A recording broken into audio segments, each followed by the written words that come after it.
Hey guys, welcome back to Reserved Investments on YouTube. So the crux of this video is, once upon a time, there was a video game store in Nebraska, and it was in business during the 1990s. It eventually closed its doors, and everything that was left unsold was pretty much boxed up and put into storage. Pretty much the collection was recently found, and it is pretty much in near mint, untouched condition that could potentially fetch hundreds of thousands, if not millions of dollars at auction. Now, I'm sure all of you who are watching this video have already seen the video of this great find. Make no mistake, I do know not all of the items that were found were featured in that particular video. We do know some of the quote-unquote rare games that were discovered as part of this collection. I know everybody's bringing up the near mint immaculate copy of Chrono Trigger for the Super Nintendo that was released in the 1990s by Square. That was featured in that particular video. I know that if that got graded today, that would sell for a significant premium on the secondary market. With that said,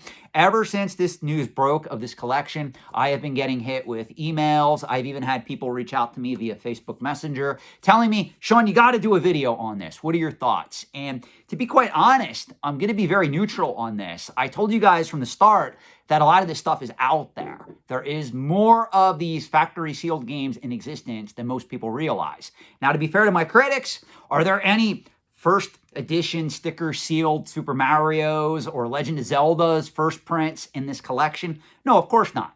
Those games are truly scarce.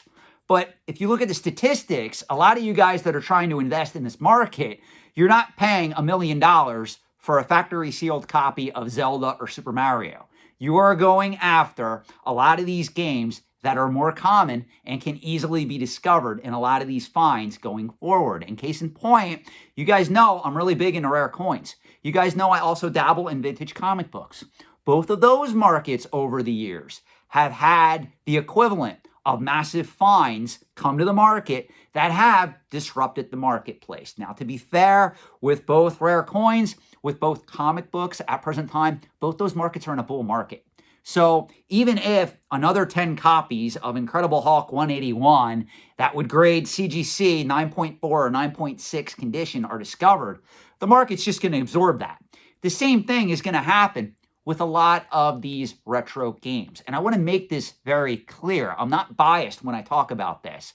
What I will tell you, though, is, and this is where you guys got to be concerned, if the market ever starts to flatline or people lose interest in collecting factory sealed games, or speculators, market manipulators, and investors realize that potentially they can't prop up the market anymore to new highs, what's going to happen is when these collections are discovered, it's going to drastically affect the overall market for these games. And as a result, what happens in simple economics? When supply goes up, guess what?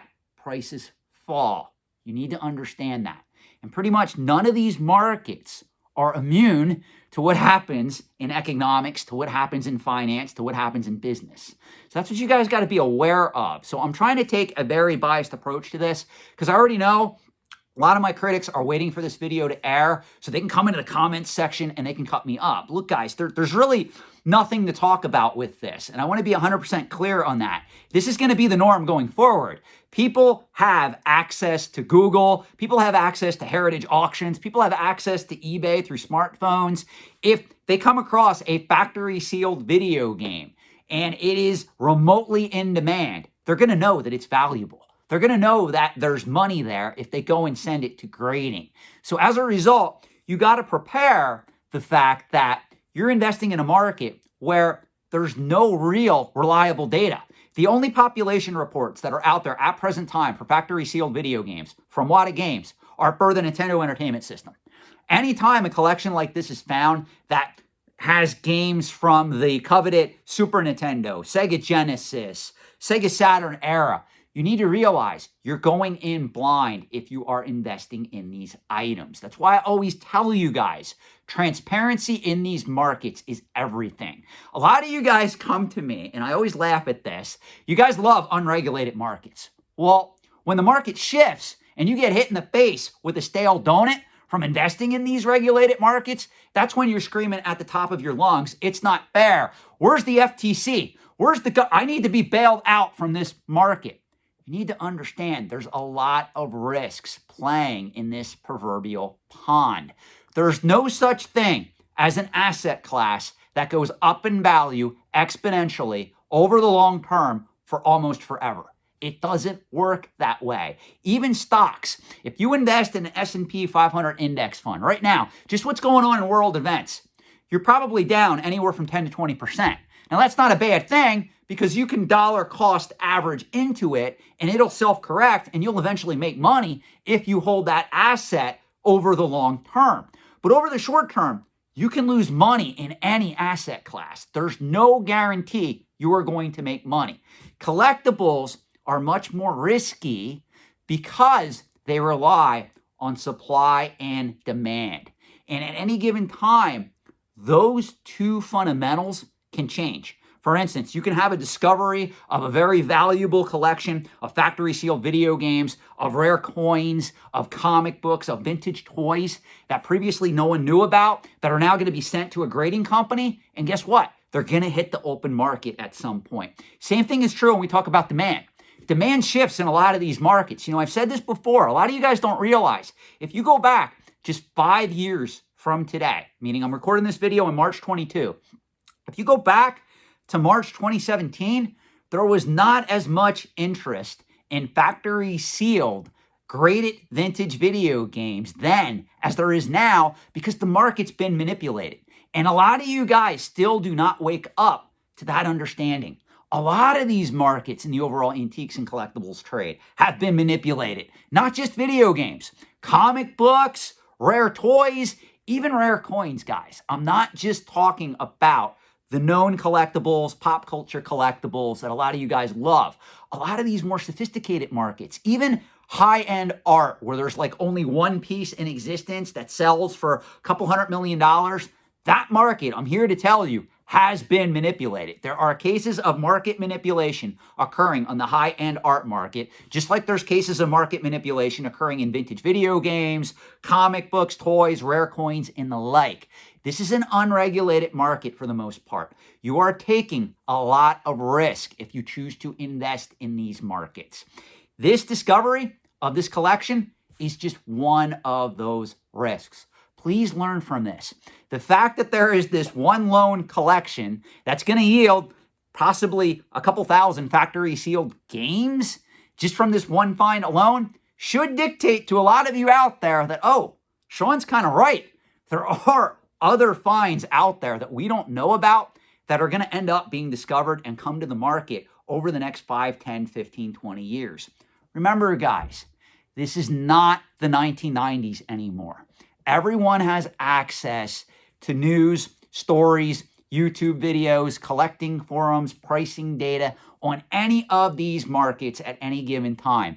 Grandma living out in Florida or even in the middle of Ohio or Iowa, she has access to pricing data just at the same manner that I do. She may not know how to use it. She may not know how to interpret the results, but she can easily Google, Super Mario Brothers. What's Super Mario Brothers worth? What's an Alpha Black Lotus worth?